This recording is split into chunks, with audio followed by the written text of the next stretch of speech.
Let's go. Let's go. Welcome, everyone. Antonio, see your safe face, sir. Happy to see you again. Awesome. Welcome, welcome, welcome. Hello, and welcome to one other session of Smartlead's Office Hours. I'm Akash, your dedicated customer success manager here at Smartlead.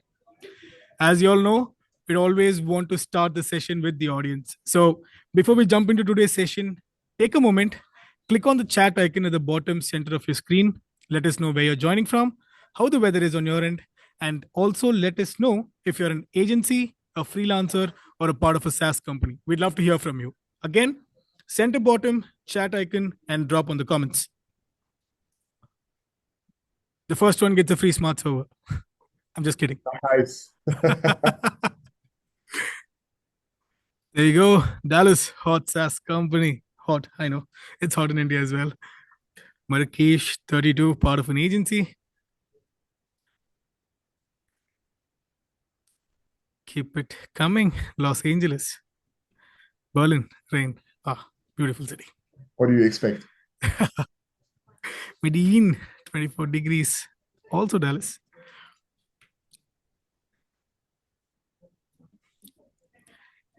A lot of agencies. Awesome.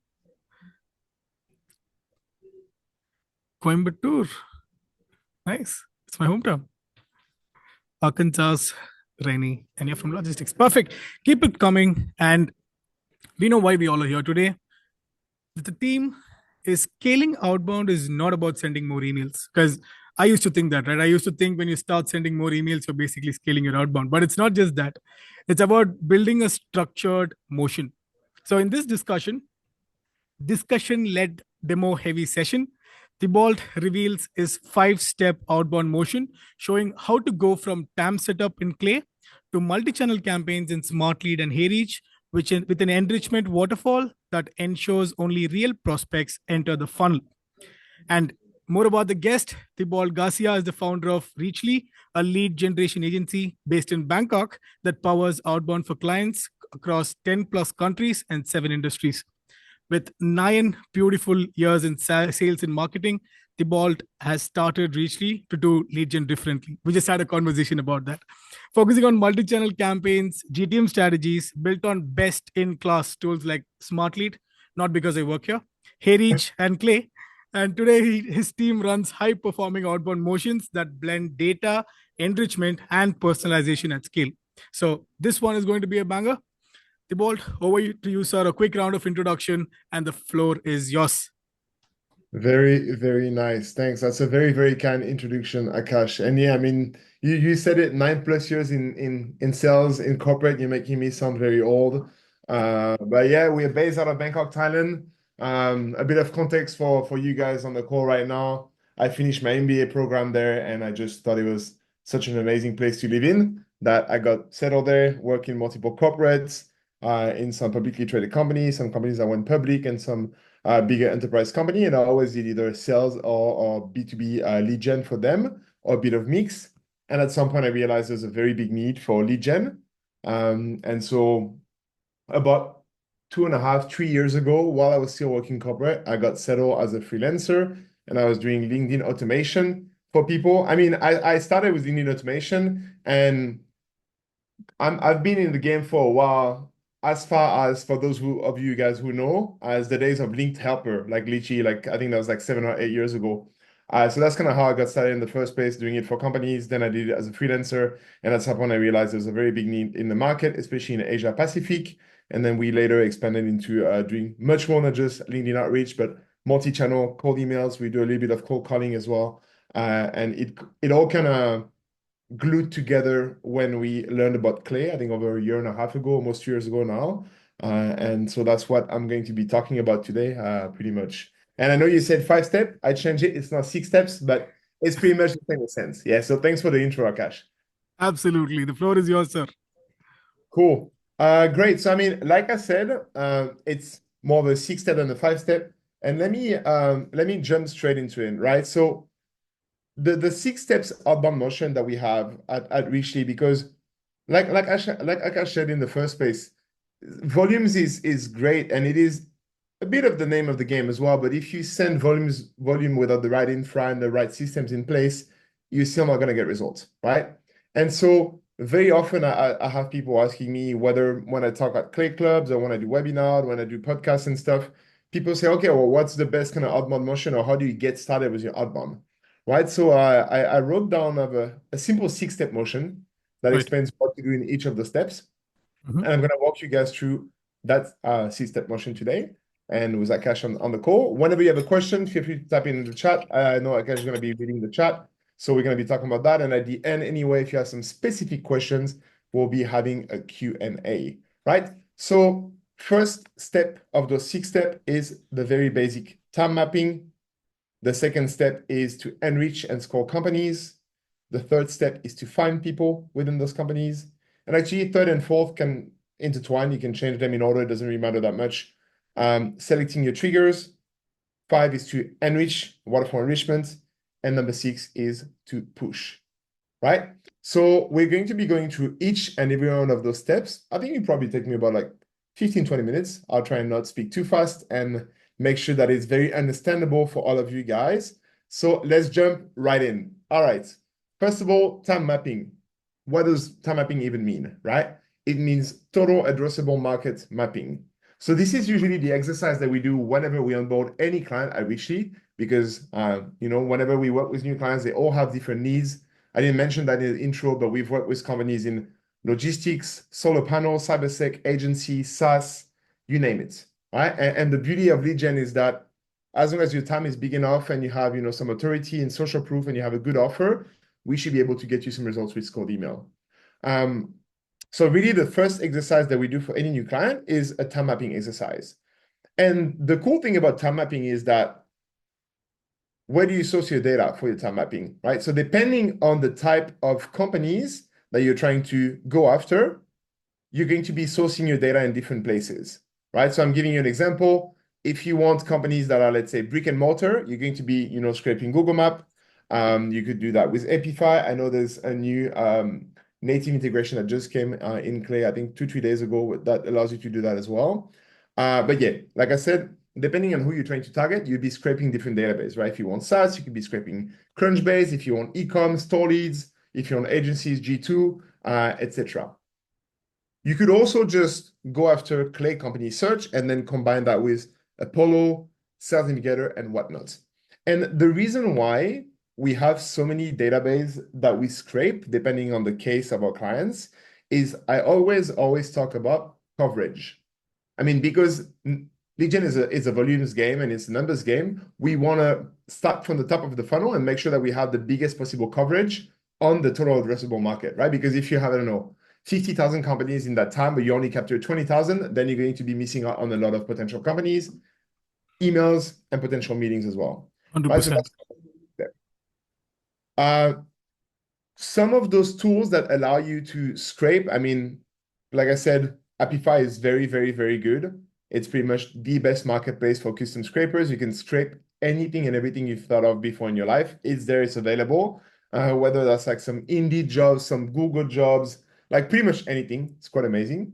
And for those of you guys who don't know, this is Instant Data Scraper. It's a free Google Chrome extension, which you can actually see at the top here in my browser. And that allows you to extract any directory or any list on a website into a CSV. So it's very useful when you have a bit of a niche TAM that you're trying to extract. Even with people, we had a client a couple months back that wanted to go after realtors in the US, and they can be hard sometimes to find, not so much on LinkedIn, but what's great in the US is they have amazing directories. So we went there and we scraped everything using Instant Data Scraper, and that was the best data because people keep it updated and they have the phone numbers there, they have the emails there and everything.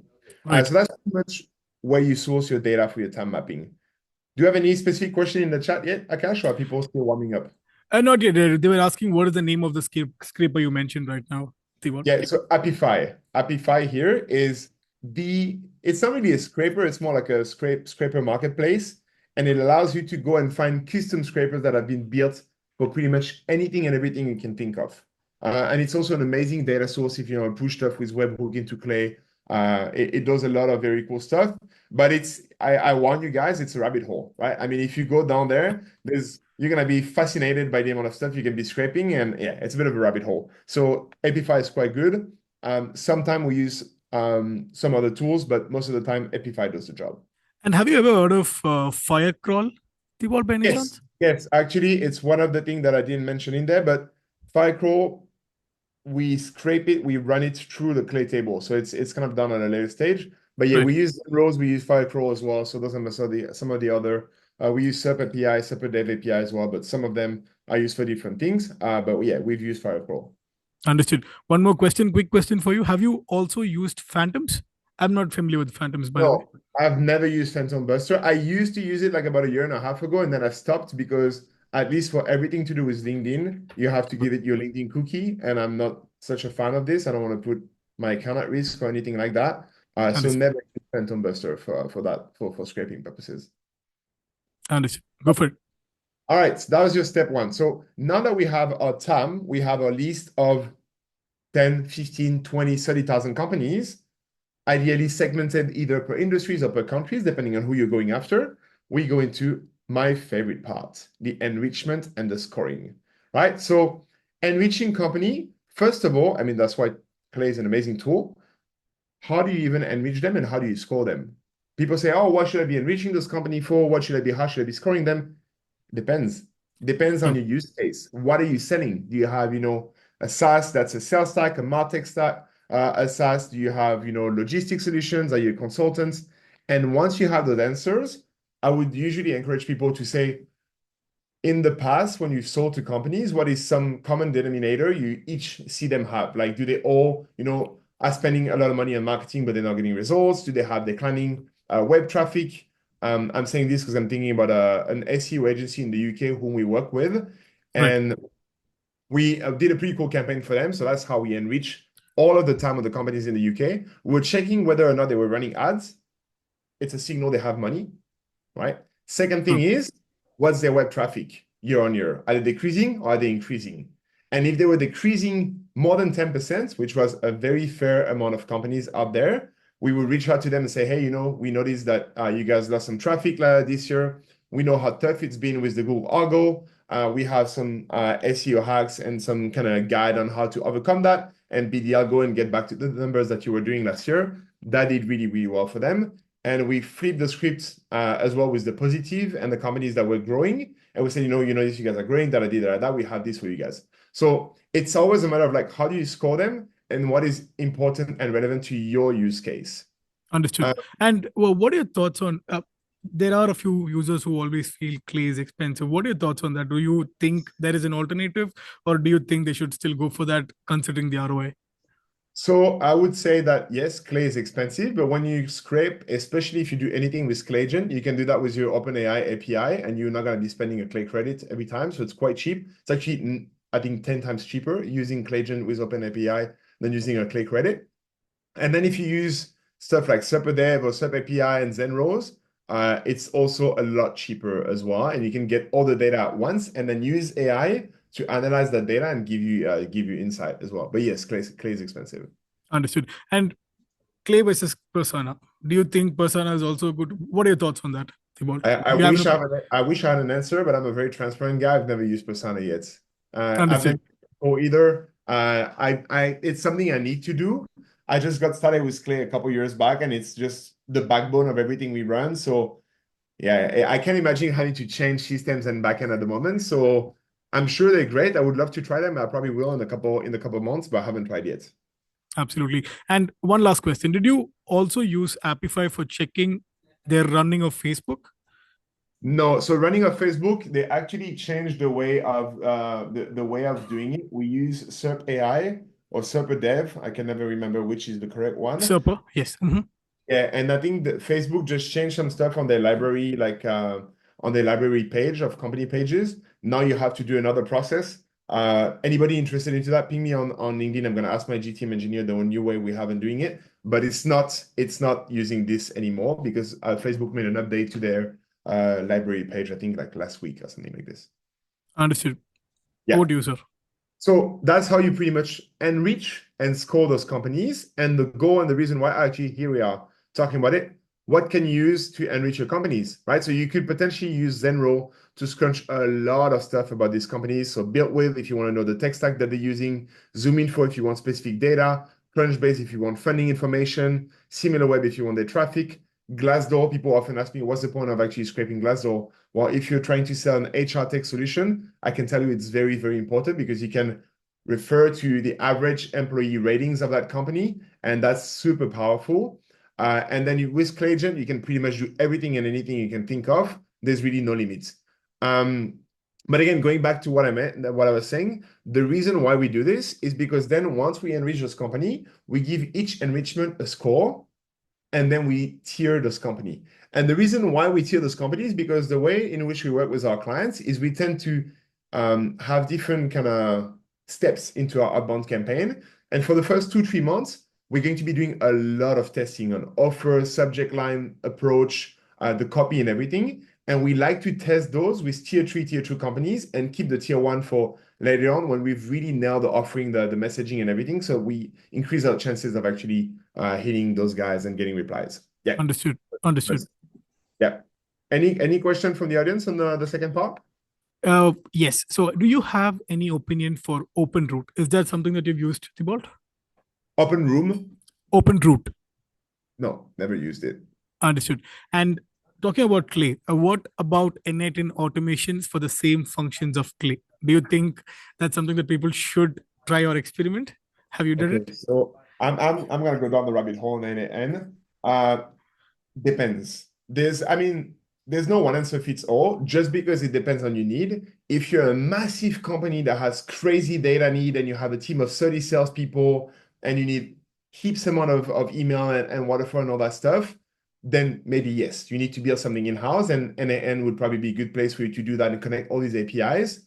Um, there was a guy on LinkedIn a couple of days ago that made a post I thought was really, really funny. He said, it's like those guys showing those end-to-end workflows all over the place that say, I spent 57 hours building this end-to-end workflows that shows my availability in my calendar, does this, books meeting for you. And then he goes, yeah, or you could just pay $5 a month for Calendly, right? So in that case, it's not quite that because Clay is much more expensive. But again, what's the point of building something from scratch that could break at any point and that's going to require a lot of maintenance if you have a tool that's white glove and that exists already in the market? So if you have not that much of a need in terms of Clay, not so much that much of a need, but if you're not spending that much money on the Clay and only processing, I don't know, 2, 3, 5, 6,000 people per month, maybe it's not worth it. If we're talking about 50K people per month, and this is for an enterprise and you guys have resources and dev and people that are good at end-to-end, then yes. But again, that's going to require a lot of maintenance. Understood. Understood. Thank you for that. And last question. What kind of automations and evergreen campaigns you do solely with Clay, and do you involve in it and make, etc.? I No, can repeat that. Yeah. yeah. Awesome. No, So, and no, it's all running in Clay. Yeah. and I think it kind of justifies the topic for today, right? No experiments. You need a sustainable engine that always runs. Yeah, again, if I was a SaaS company and I was trying to be lean and all that stuff, probably then I would. But I mean, we're an agency. We want a productized service, something that is reliable, that doesn't break, and that runs the same for all of our clients. And this has been the best, right? So I don't really want to put anything at risk. 100%. 100%. Over to you. Yeah. So that's step 2, enrich and score. Off to step 3, finding people. Pretty straightforward, guys. Choose your data source. Again, I talk about maximizing coverage, right? So as some of you might know, if you do a people search in Clay, it's not that great because Clay being a very compliant company, they only go after LinkedIn open profiles. So they don't go after every single one of the profiles. If you use Apollo, depending on whether you pay for Apollo and you export it the legal way or you do Apollo with some scraper and stuff like that, you might face challenges because as some of you guys know, Apollo went through a massive UI UX rebrand and a lot of the scrapers that used to work don't work anymore. Therefore, a lot of the data is actually outdated data. So now you're going to be scraping it and say, wow, amazing, I'm reaching out to John from this company, but actually John doesn't work at that company anymore at all. And that's not really relevant to him. So Apollo is great. The best data would be SalesNav, but it's very expensive and it's very hard to scrape. So we've used some stuff. We've used ICPs. We've used Prospero as well to do that. We've used some other companies. I'm yet to find the best solution to scrape sales nav, because then you likely need to enrich it again after, and so that makes the cost per lead very high. At the Sure. moment, we do a combination of Apollo and Clay together, and that gives us a pretty good coverage, but we've had cases where we also do a bit of sales nav. And then we push everything. I mean, everything is combined within Clay, right? That's where we keep all of our data in one table.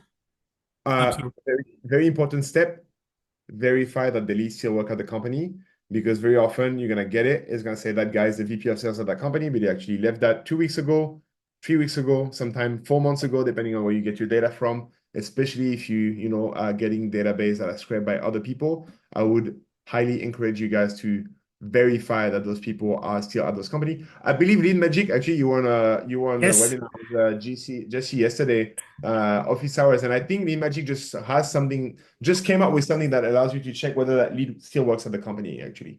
100%. And it's just a coincidence, right? Because this is exactly what we were talking about. We ran an experiment where you still get email addresses of people where they've left the company 6 months ago, but you still get the email addresses. So Yep. those are ghost records, right? And that was the topic of today. And we still reach out to them.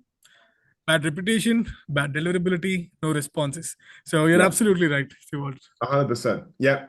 And then I think last point on the people is very similar to company. You could carry over your company tiering into that people table, which is one thing you should do. But then what we do as well, only do this if your time is really massive. Then you can tier your people as well and say, we know out of all of these people, who are the most relevant people that maybe have been in the role longer, or people that are part of company that are bigger, etc. So you can prioritize those people first, or those people last, depending on the strategy that you have. You also want to normalize your table. That's pretty standard, guys. So job title, first name, company name, depending on what you use in the copy. I would highly advise you guys to not overdo the variables. Like, I see that you're the VP of sales at Mistral, that AI, John, etc. People can read through that. Please write emails like the way people speak, in a humane way. That tends to do much better than overcomplicating it with 70 plus variables in one email. But either way, if you want to use some of those variables, I mean, first name definitely needs to be normalized. Job title, company name is really up to you guys, depending on what you're doing. One of the last thing that we do, it's not really enriching, but I mean, there's multiple ways of doing it. Colleague name, guys. This is one of the best. I think it's from Omozi, actually, in his $100 million lead book. He was talking about an approach where, when doing cold emails, he say, are you the person for that, or should I be reaching out to somebody else? Well, with Clay, you can personalize that to a very deep extent. Like, are you the person in charge of that, or is John the person in charge of that? John being the VP of sales, right? And you can make it really, really relevant. I would encourage you, if you do that in Clay, to do a people search and not to do a Claygen people search, because if you search who's the VP of sales in that company using Claygen, it might hallucinate at scale, and you might end up looking like a bit of a fool and then dropping someone that doesn't exist in the company. So that's pretty much the step 3 for the people enrichment. Awesome. Awesome. And nothing on the chat, but a content suggestion for you from one of our users is if you make a video on how to use Clay with low expenses, that's going to be a winner, is what we've got. Okay, yeah, okay, that's a good one. I mean, we're gonna get started on YouTube in a couple months, so Let's go. I'll keep that in mind for sure. Yeah, but I Absolutely. mean, to answer that honestly, APIs, APIs, and APIs. Like, everything, and I think, oh, I'm about to forget his name. The guy that did the course called Unlock Clay, which is a pretty affordable course, is a brilliant guy using Clay. I forgot his name. Sorry. Is it Bharat Arora? No, no, no, no. It's a British guy. Anyway, that guy has a course on how to utilize Clay and maximize the efficiency of your credit usage, pretty much, and drop that by a lot. But again, just using API instead of Clay credit, which are available 70% of the cases, is going to be a very big money saver. And you can also do the same thing with Apify in a lot of cases. Cool. All right, going to triggers. So as I said earlier, triggers and people, you could switch them. Potentially, we could have selected the triggers before. So I talked about enriching and score. The way in which we talk about signals at Richly is enrichment.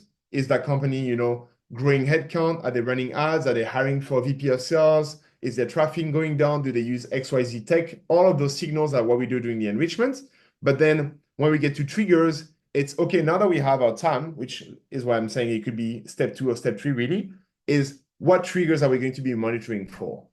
right? And Right. so going into these triggers, there's really like a few. One that I love is news about companies, right? So let's say you're selling to financial companies. What you could do is you could monitor every single financial newspaper with an RSS feed that pushes, those articles to Clay, like the Financial Times and all that stuff. It's 100% free, by the way, guys. And using AI API within Clay will cost you like a tenth of a cent to actually read and analyze those articles and say, oh, is that an article about company X, Y, and Z? And then if that's the case, then, trigger something in your campaign if you can refer that company in your table and then reach out to them, link to that article. I just read that article about you guys, X, Y, and Z. I would love to talk to you. So Understood. that's RSS feed. The second thing we can do is social listening with our good friend Max from Trigify. You can pretty much monitor any KOL which talks about a specific topic, whether that being writing with AI, whether that being SaaS in general, whether that, like logistic hurdles, like whatever it is, you can monitor those KOL and anybody that actually engages with that content can be automatically pushed to a Clay table, right? So that's something you can do. And you can also do the same thing with your competitor, but that only works when you have competitors that have presence on LinkedIn, because these people need to be posting on LinkedIn in order for you to be able to scrape the people that engage with the content. Understood. Next one, Clay came out with a lot of custom signals. So they have lead chain jobs. So let's say you target VP of sales. If the VP of sales of one of the company that was in your TAM leads job, maybe you want to Mhm. reach out to him and say, hey, I see you just changed jobs. Congrats. I'm wondering if X is going to be a problem, if that new company is actually relevant for you guys. It could be lead got promoted. It could be company hiring for X role, etc. And the Mhm. last one, there's multiple tools for this. I just put Vector on the slide, but you could be using RB2B by Adam Robinson. It's pretty much if someone's visiting your website, you want to be notified by it. Uh, I'm a bit on the I'm a bit on the yeah, I'm not 100% convinced about this one because I find it can be a bit creepy depending on the approach you have. Like, hey, I saw you were just on my website.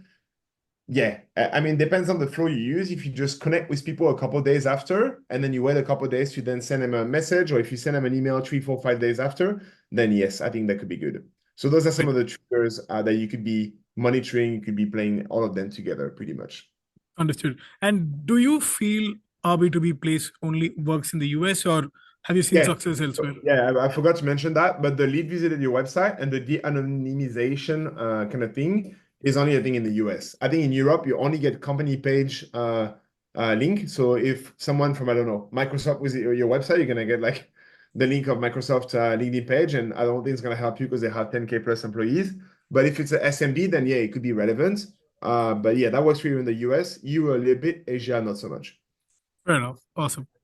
Yeah. Cool. Going into step 5, enrichment. Let's talk about the magic. Let's talk about emails. Yes.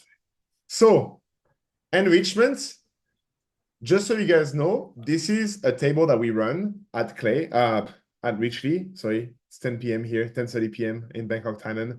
Um, and we don't run through the typical email waterfall in Clay just because there's two main reasons. The first reason is if you do find an email that's a catch-all, it means that the domain is catch-all, not the email. So it's going to keep on running and finding new emails and say, hey, that's a catch-all email and repeat and burn all your credits. Second of all, there's no verifier within that waterfall that verifies catch-all emails. I mean, if you run zero bounce, they won't be able to verify catch-all emails. So what we like to do is for any single email that we get, we want to run first the verification of that email, right? So we use Median Verifier, but you could be using zero bounce, deep bounce. There's a bunch of others that tells us whether it's a good, a bad, or a risky. Risky being catch-all. And Understood. then if it's a catch-all email, you see that straight away we move into TryKit. Again, there's other providers that are pretty good at verifying catch-all emails. We choose to go with TryKit. We might A/B test that in a couple months on different tables. And that tells us whether that catch-all is actually a valid risky or it's a completely invalid email. And if it's invalid, then you can see that we move on to the next one, right? And we repeat that process for every single provider. The reason why in this table you can see something that says existing email is when we do scrape Apollo list, we get a list with some people that have existing emails. So we want to verify them so we don't have to re-enrich. But as you can see here, at the moment, we're running with ICPs, Lead Magic, Prospeo, Find Emails. We have 4 mini in there. Yeah, I think it's right here actually. Yeah, Apollo Scraped, ICPs, Lead Magic, Prospero, find email. We have Clayagent because believe it or not, sometimes Clayagent finds email by researching stuff. It's a bit more expensive, but it's at the bottom of the waterfall, so it's fine. And we are looking to add potentially Full and Reach and Wiza very soon. And at every step, we run this, right? So median verifier and track it to see if it's valid and if it's a catch-all, if it's a valid catch-all email. So that's pretty much the entire kind of process that we run. And as you can see here, guys, that's also why we don't run this into a normal table because that takes 72 columns and we still need to add some providers. So you guys could imagine what that would take if we were to put this in a normal Clay table. So we push it to there, then we get it back out of the table into our final table pretty much. Yeah. I'm sure there might be some question on email, Absolutely. availability Absolutely. and all that stuff. Absolutely. Three interesting questions, right? So the first one is, how does this compare to a high volume approach with only manual segmentation?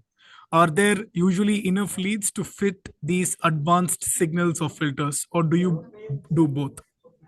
I don't think I understand the question. I mean, none of this is manual. Everything is automated.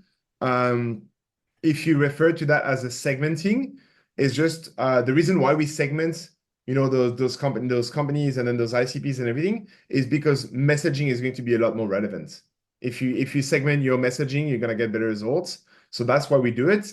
Then when it comes to email, it's all automated. But if I didn't answer your question, please ask again, and I'm sure Akash is gonna bring it up. Absolutely. Please do, Michael. And the next one is, it's really been it's really been hard breaking into GTME. How would you advise an upcoming GTME to be outstanding, especially with the cost of clay being expensive? Yeah, that's a good one. I mean, depending on where you are in your career, but I always tell people the same thing when they're trying to get started. I say, offer stuff for free. Like find a company that might need your services.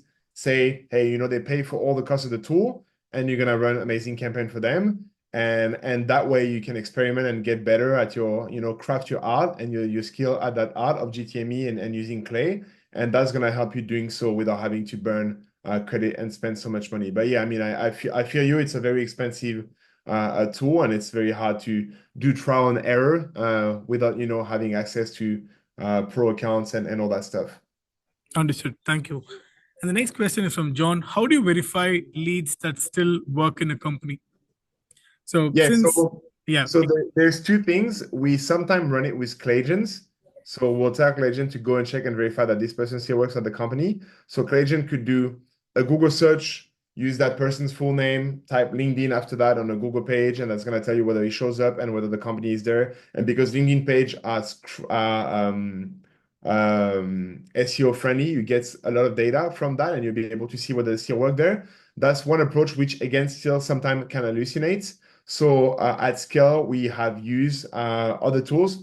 I need to check with my GTM team. You can ping me on LinkedIn. I'll tell you the exact process we have. But as I mentioned just earlier, we're looking forward to try Lead Magic and see how their automated API requests, I mean, a native integration within Clay is going to allow us to check whether or not they still work at those companies, because that would solve a lot of headaches for sure. understood. Absolutely. And the next question is, what is the best waterfall order for the email verifiers based on their accuracy to avoid burning credits?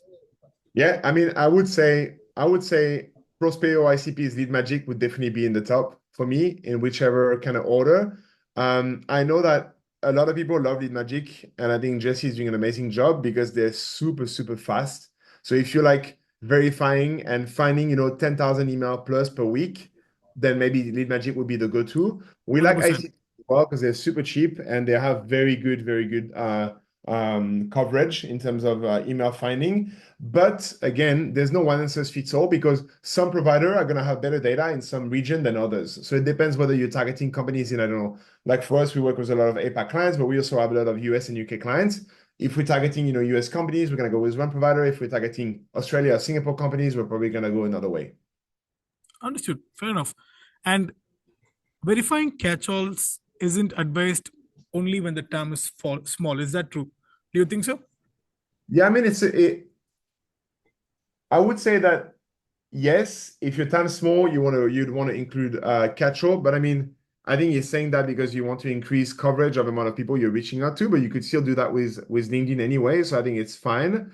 What you could potentially do, which is one thing we also want to experiment that we haven't been doing, is any catch-all email have them sent through their own infra, right? So we have a specific domain with specific mailboxes that are only for campaigns that are with catch-all emails. So this way, if that goes down and you see, hey, the performance is horrible, at least that goes down on its own and it doesn't go down with the rest of your emails that are used for all of your verified valid emails, pretty much. Awesome.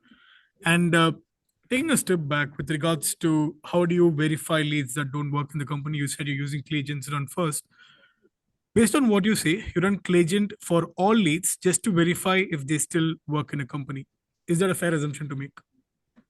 It's not 100%. And again, I need to check with my GTME exactly like if that's the way they're doing it. I know we were doing this and we're testing another way as well, but I'm not so sure on exactly what that way is. Understood. And have you got your hands on Listkit ever, Thibault, for data? No, I don't. Right. But Kenneth, from what I've seen so far, the data is good. It's really, from what we've seen, they have a really less bounce percentage, all verified data, double verified, or sometimes even triple verified, right? So you're in the right place. Nice. And Cool. one last question from James. I know this is slightly out of topic, but I'm a startup founder. Where can I find a reputable list of individuals who I might be able to afford, who can build and run a campaign for us? You have communities, Slack communities, you have Smartlead Slack community. You can check it up there. You have Upwork, you have LinkedIn. Just talk to people, you'll find a lot of them. Because, or if not, we Yeah. can send you a list. We do a lot of people as well. And you have agencies like And I mean, this. I think to just jump in on this webinar, there was a person earlier that asked where they could hone this skill as a GTME. Maybe you just ask him and he'd be happy to build a campaign for you Absolutely. with the connector. It's But just a fruit. It's just a exactly, fruit scrolls off. exactly. But to Akash's point, I mean, there's a lot of Clay community, smart lead events, Slack channels, and whatnot. Yeah, where you probably will be able to find what you're looking for. Absolutely. And that's all we had, sir. Over to you. Great. And now the final step, the holy grail, pushing, sending emails, right? So I put it in red here. Please, only if your If infra is infra is ready. ready. Yes. Make sure, guys, you have domains that are somewhat aged. You have your DKIM, SPF, DMARC, all that boring stuff set up. You have 2 to 3 mailboxes per domains.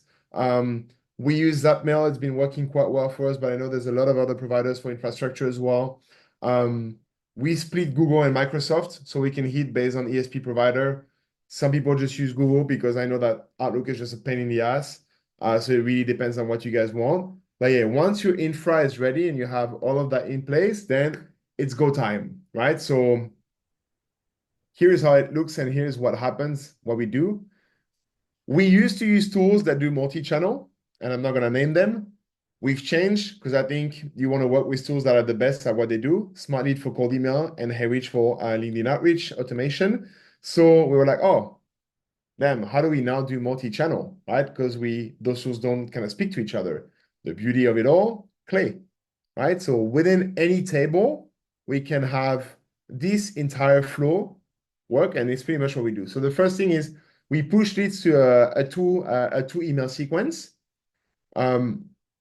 If leads don't reply, the webhook pushes back to Clay, and then we're going to push these people to a connect and message drip campaign in HeyReach. And Right. if these people didn't reply to that or didn't accept that HeyReach campaign, we then are going to be sending them a third email, maybe a month or a month and a half later. And we can rinse and repeat that process over a period of, like 3 to 4 months typically before we restart reaching out to the leads that we reached out to in the first place. If no email is found, but that person is still an ICP, we then just push them, connect with them, and push them through a message drip campaign. And pardon the quality in advance, and this is a note table, so you're going to see some stuff that's not relevant to what we do anymore.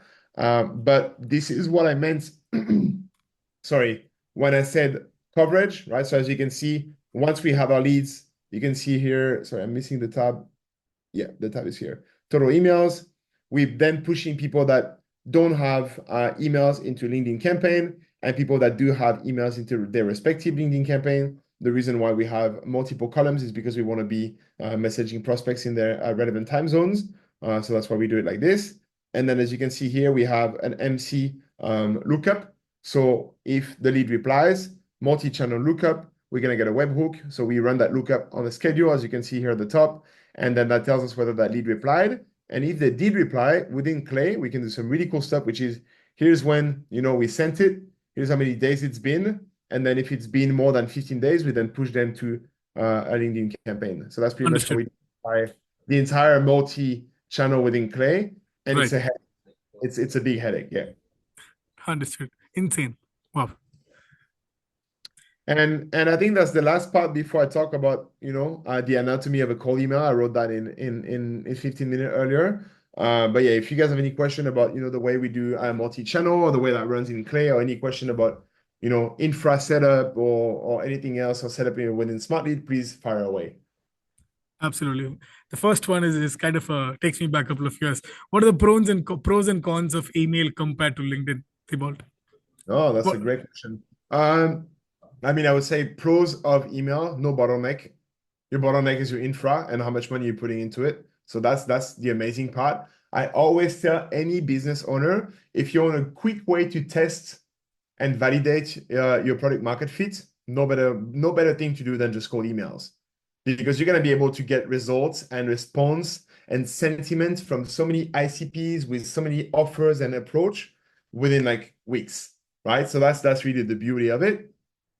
The cons is, if you don't know how to write good emails, if you don't know how to set up your infra, if you don't know how to get your data, it's going to get very expensive, and you're going to spend 5, 6, 7, 8,000 emails and get 0 meetings. So that's kind of like the con of it. The pros of LinkedIn is it's a social media. People spend their day on it at work. When people get added onto LinkedIn, they tend, if you have a decent LinkedIn profile, they tend to accept. 30 to 40% acceptance rate on average, I think, is the benchmark on the platform. And people reply very easily. So the reply rates are much higher on LinkedIn. Again, especially if you look legit and you have a good profile with authority and you're connected to some people. I'll give you a quick tip, which we do for a lot of our clients. Because we can only start cold email campaigns for them a month after we sign them up, and there's going to be not much activity, we prioritize LinkedIn activity in the first month, so we get the ball rolling with some stuff. One of the things that we do is, let's say our client, targets ICP 1, 2, and 3, ICP 1 being CEO, 2 CMO, and 3, I don't know, just 2 ICPs. What we're going to be doing is we're going to be creating another group of people that are not those 2 ICPs and connect with them on LinkedIn. Ideally, mid-manager to young directors, like, directors, maybe associate directors or whatnot in those companies, so that we can build second-degree connection for our clients. So the moment we actually hit ICP 1 and 2 with connection requests, they're like, oh, that guy's connected to John. Oh, yeah, let me accept him, right? So that's one of the things that we do. And again, that's just because LinkedIn is a social media, so that's how it tends to work. And we see very good replies on LinkedIn. And actually, I didn't mention that on this slide, but we're also adding phone calling at the end. So if someone went through the entire sequence and we didn't, hear back from them, we'll get a Slack notification with the phone number of the person, which we found using Clay, and then we're gonna give them a ring. Yeah, so that's how we do multi-channel. Thank you so much, Thibault. You just gave the breakdown of the whole thing. And before we go into the anatomy, any other questions? If yes, post it on chat. But post that, we're going to have the floor open for questions. So you can turn on your video, you'll be spotlighted, and you can ask your questions directly to Thibault. But if there's nothing, over to you, sir. You can go with the last All right. portion of So the I session. wrote this very quick, the anatomy of a great cold email. To some people who are expert into this, they're gonna think, yeah, that's pretty basic. But I mean, I thought, why not share it with the people that might not be so familiar with how to, write great cold emails, or what is a great cold email. First of all, I think one thing you wanna make sure of is simplicity kills complexity, like beats complexity every time. Please don't over-engineer, use 78 plus variables in your email and stuff like that. If you just write like a human and have a good offer with social proof, people will apply to that, right? So that's the first thing. But yeah, you should have a subject line that stands out. I know the infamous quick question is still being used a lot to this day. It can work well, but yeah, have a subject line that stands out. Sometimes 2 words locale that works well. We've used the name of the CEO of the company that works quite well. The name of a colleague works quite well. We could link pinpoint. We could link 2 words that are linked to the body.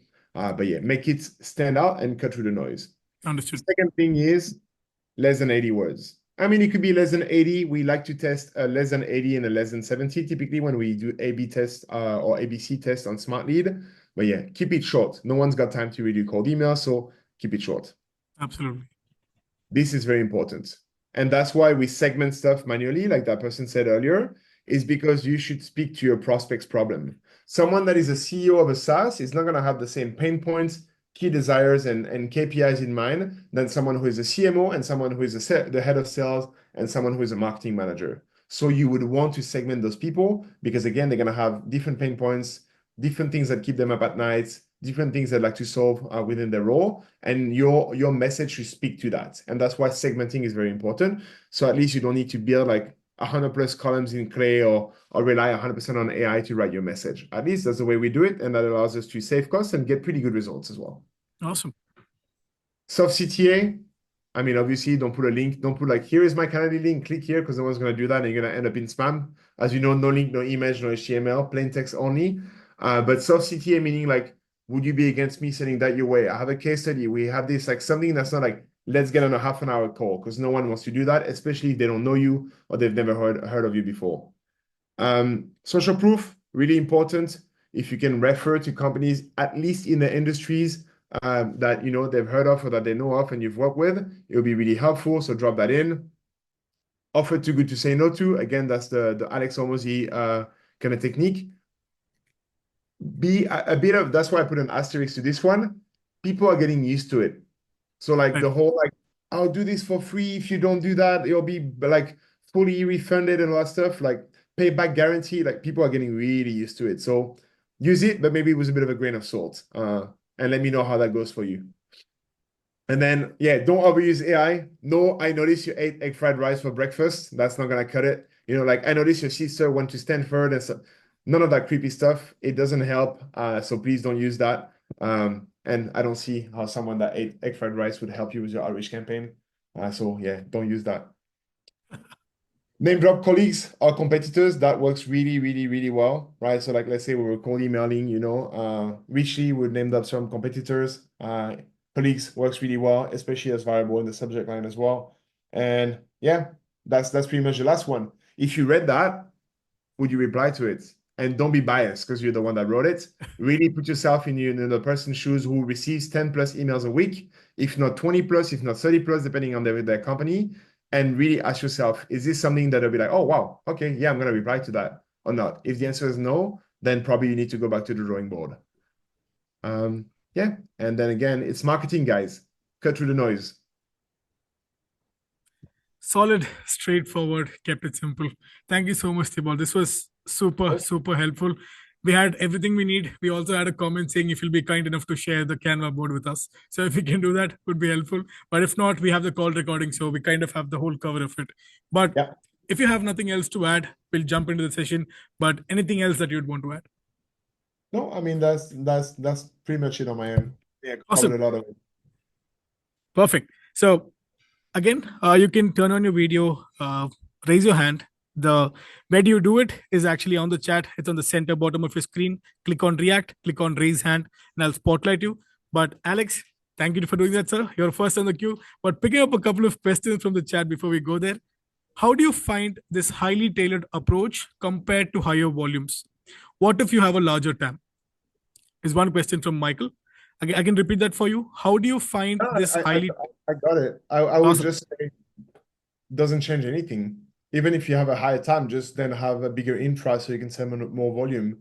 I think it's the exact same. I think spraying and praying, yeah, I mean, surely you're gonna spend less time prepping for it and writing your campaigns and setting up your tables and everything, but you're also gonna get less results, right? So I would definitely spend the work up front and segment it this way. And like I said, even if you have 500,000 people time, no issues with that. You can do the exact same thing I showed today. As long as you don't have 28 ICPs within that time, then it's going to add a lot of complexity. But I doubt you do. And if you do, you can still segment them in a way that makes it easier for you. But yeah, I would definitely recommend going the same way. And just for context, we've had clients where we send 50,000 emails for them per month on their own kind of Smartlead infra and everything and that for them. And they have a huge time. And we did it this exact way. Understood. Thank you. And for your own appointments, where do you mainly get your clients from? Was a question from Chirilla. Sorry, for role appointments? For your own appointments, where do you Oh, mainly get your clients from? so it's a mix. It's a great question. I would say it's about 40% cold outreach. So a mix of LinkedIn and cold email. I would say it's a solid 30% from LinkedIn. and LinkedIn content. And then the other 30% is a lot from partners. So we actually work with a lot of GTMEs that are full-time into companies, not agencies, obviously, and that, work at some big companies and they do GTM for those companies, or they work at SaaS. And they are being, Clay is being very popular. The role GTME is in very high demand. So a lot of those people that are full-time in the SaaS companies and other type of companies have demand. So we told them, hey, like if you can take that demand or don't want to take that demand, refer any deal to us. We'll give you 10% of the retainer for as long as they work with us. And that's been working really well for us. Understood. There we go. I'm going to spotlight Alex. Alex, can you unmute yourself? I mentioned, Shirila, I just see the chat. You said 40% outbound referral. The second thing which I mentioned, you probably didn't hear, was LinkedIn. So LinkedIn contents. So I'm getting 30% of our traffic from LinkedIn. 30% of our meetings from LinkedIn inbound, people that message me or that fill the form on our website from the content we do on LinkedIn. Awesome. Alex, unmute yourself, sir. Go for your question. Thank you, Kevin. Thank you for this session. So, quick context, I'm a little bit to the ETM. My background is more of Your like voice is a little robotic, Alex. I don't know. It's not just for me. Thibault, I hope it's the same I for you. can't hear so well. Yep. So your voice is a little robotic. Would you want to change your mic or something, if possible? Yeah, maybe you want to lose the headphone, if possible.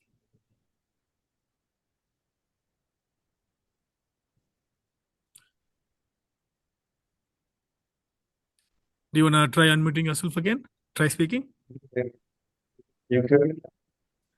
I think it's the mic. Maybe you would want to, Yes, I'm gonna try a little bit. Right. And while Alex, if you're unplugging your earphones, we'll wait for that. But while you do that, how dangerous is it to use LinkedIn account for outreach in terms of getting banned? Thibault? Not at all. I've been doing it for many years, as long as you stay within the limits and you don't, go over that, it's completely fine. I've never gotten any of my own account or my client's account banned. Like I said, the most important part is limits. And maybe there's one thing I didn't mention during this whole kind of webinar is the goal of cold outbound and cold outreach and outbound campaigns. Yes, the end goal is meeting, but you will never get a meeting if you don't get a reply in the first place. So really the goal of cold outbound and outreach campaigns is to get a reply. So that's really everything we think of when we write cold emails and LinkedIn DMs. We write something that's like, how is that person going to receive that and say, oh, that sounds like something that, that irritates a pain point, and that doesn't sound like a pitch slap coming. And it's something that is linked to one of the enrichment that we found about them, or something that they will easily reply yes to. Right. And I mentioned earlier colleague name on LinkedIn.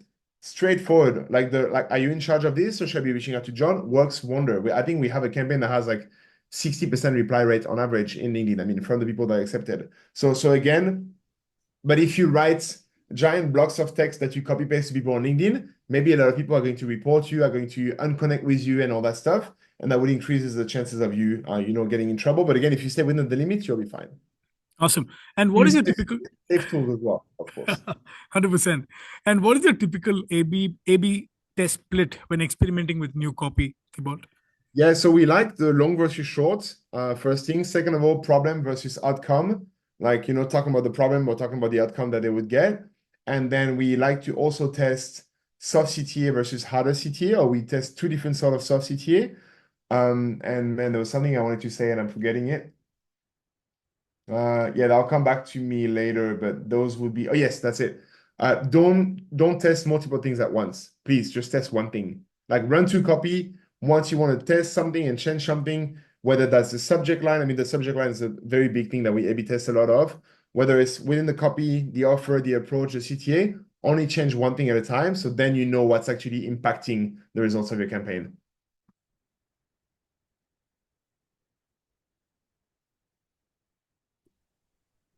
I can't hear anything.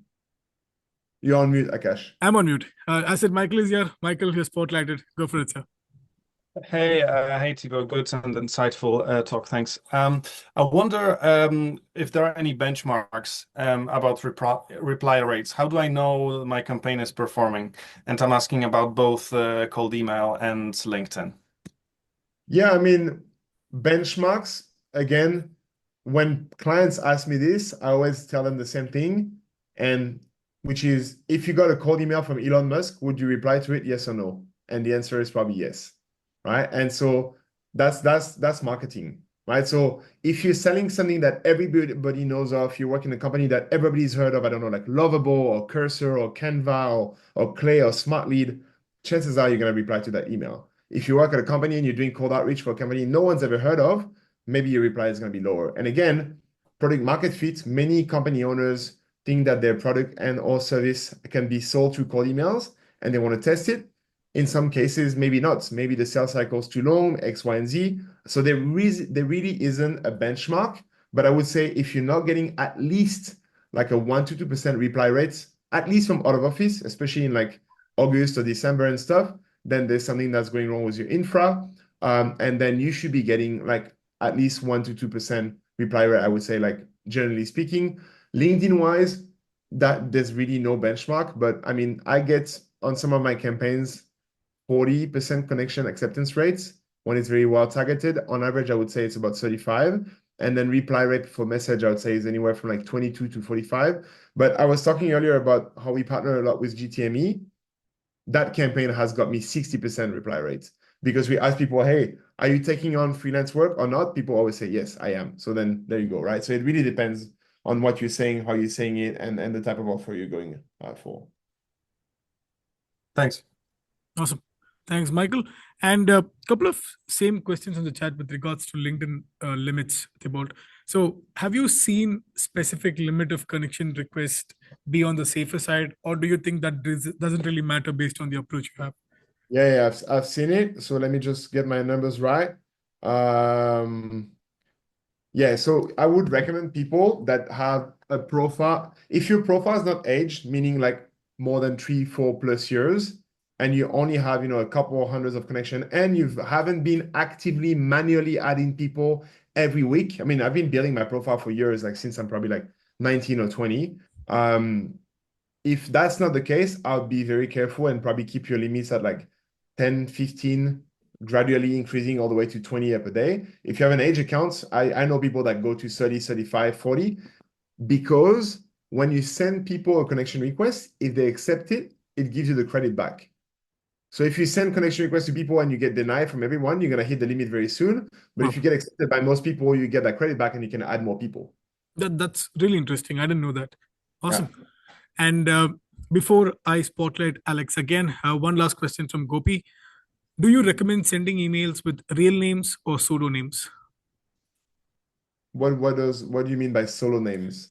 Pseudonyms is basically a fake name. Pseudonyms. Okay. Yeah. I would say real names, 100%. I mean, guys, the buying journey of people and the decision process of people whether or not they're going to book a call with you is not a straight line. It's not a linear process. Some people are going to LinkedIn search your name. Some people are going to Google your name. Some people are going to search for your company name in the signature on Google and type that as a URL. Like people are going to do a bunch of stuff. Some people might search you on watch your YouTube content if you're a creator, like whatever. So it's never a straight line. So I always tell people, you want to optimize your chances that at every touch point that someone might find you, you appear as legit as possible. That's the first thing. And using a pseudonyms is definitely gonna not help with that. I'm sure if you hit, a million people time and you send, I don't know, 50,000 emails per week and you use pseudonyms, you would get replies and results. Yes, for sure. But I would highly encourage to use real name and real company and everything. Awesome. Thank you for that. Alex, you're up, sir. Back with the mic. Back with the mic. Man is back with the mic. Hey, does this work better? I had to bring the big boy out. Works. Cheers, mate. Cheers. Okay, perfect. Hey, thank you guys for the session. And bit of background, I'm not in an agency, I'm in an actual logistics company. So our GTM stack is pretty basic, honestly. And right now, oh, give me a second.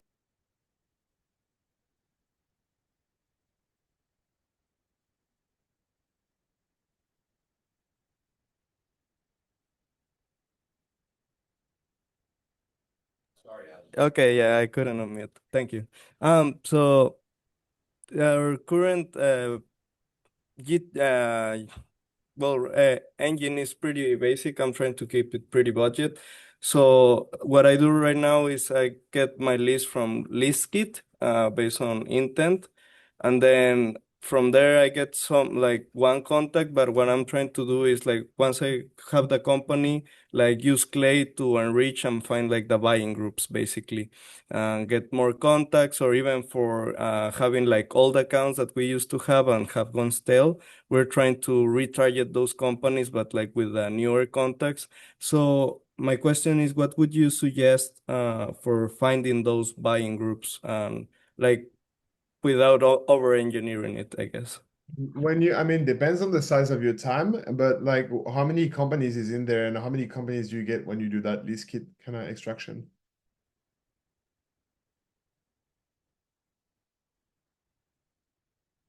Thank you. Yeah, so usually our target is like around 5,000 leads per month because that's the current tech stack that we have for automated outreach on the emails. No, but I was more asking So about the amount of companies in your market that you can serve address. But it's fine either way. What I would recommend you to do is whatever list of accounts you get, if you get company domains, then that would be good enough. What you can do is you can pay for Apollo. It's I think $50 per month, and you can upload all of those domains in Apollo and find people based on their job titles at this company, and then export got that, it. a scraper on Apify or whatnot. And it's going to cost you like a couple of dollars to extract like 10, 15, $20,000 leads.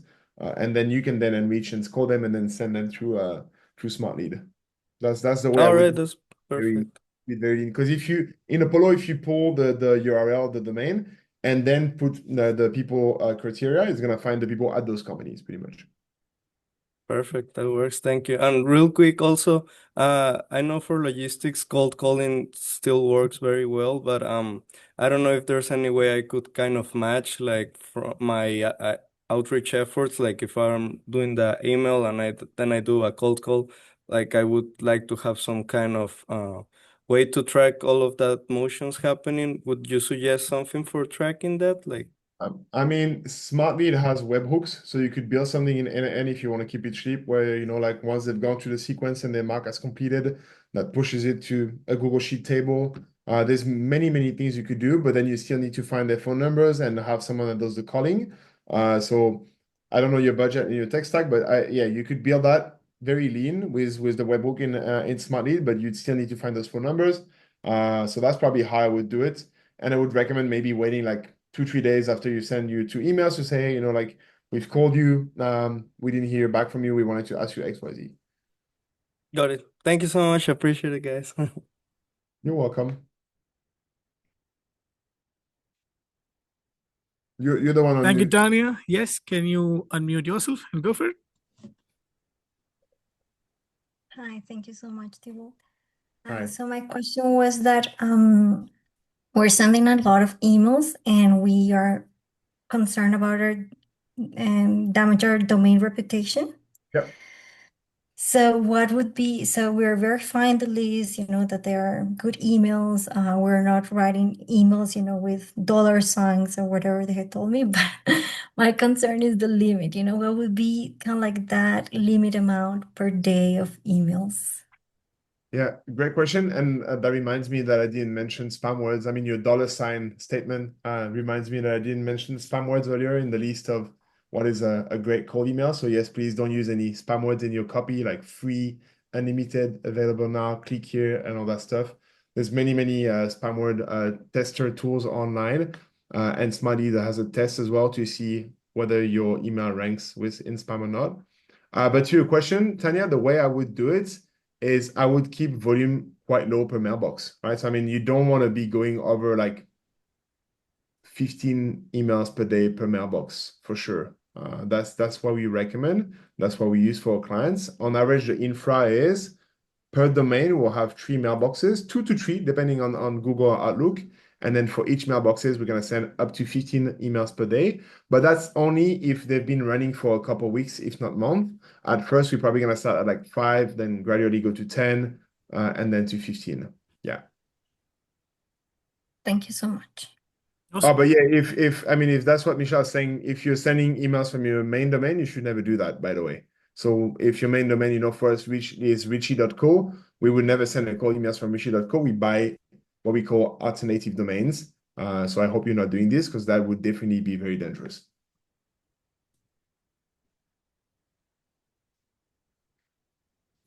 Awesome. Thank you so much. Thank you so much. Perfect. Thank you, Tanya. I think those are all the hands raised, Thibault. But 2 last questions for you from the chat. Let's say you have a YouTube channel as an agency owner. Would you focus on your content on technical stuff and clay tutorials, or will you do some other kind of content for building your brand authority? Since you mentioned you're going to start your YouTube real quick, I think this is a valid question. Yeah, I mean, you need to have a content strategy. I think the challenge when you do educational content, the how-tos and all that stuff, you'll get a lot of people watching your stuff that are not really relevant in your ICPs. So it's more a question on how can you write content that is speaking to your ICP. And that's a big question mark for us when we're thinking about the strategy behind our YouTube channel. Because I mean, I speak to CEOs and CMOs and head of sales and head of marketings of a lot of B2B companies. And how to scrape 1,500 leads from Sales Nav really the thing they're going to watch on YouTube? Probably not. So, I mean, to me, it's going to be a lot about brand awareness and the brand and webinars and things we do and people we talk to. But I think you need to have some mixture of both. But again, yeah, it's all into your content strategy. Awesome.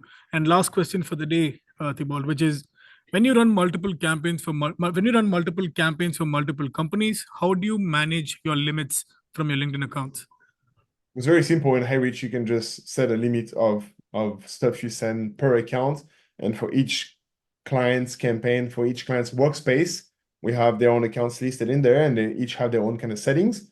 So it's set for every client we're on board, and we stay safe for every client that we're on board. And we tell our clients, which is very important, please don't do some manual outreach on your own because you're going to be triggering some stuff in LinkedIn, and all these kind of warning signs that are gonna show up.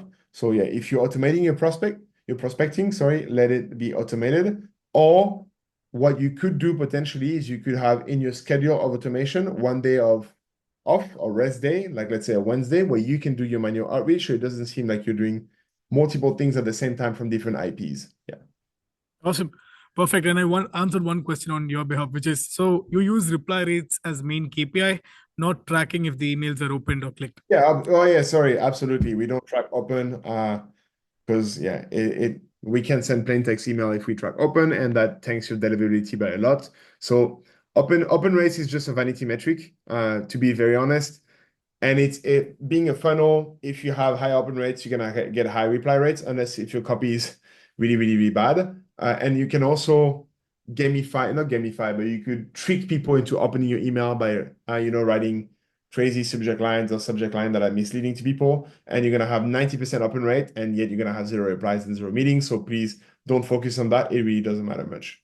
You can track it from like a couple days, a month, to see if your infra has some issues, if you're sending crazy volumes, but I really wouldn't bother doing so. I think it's a bit overkill.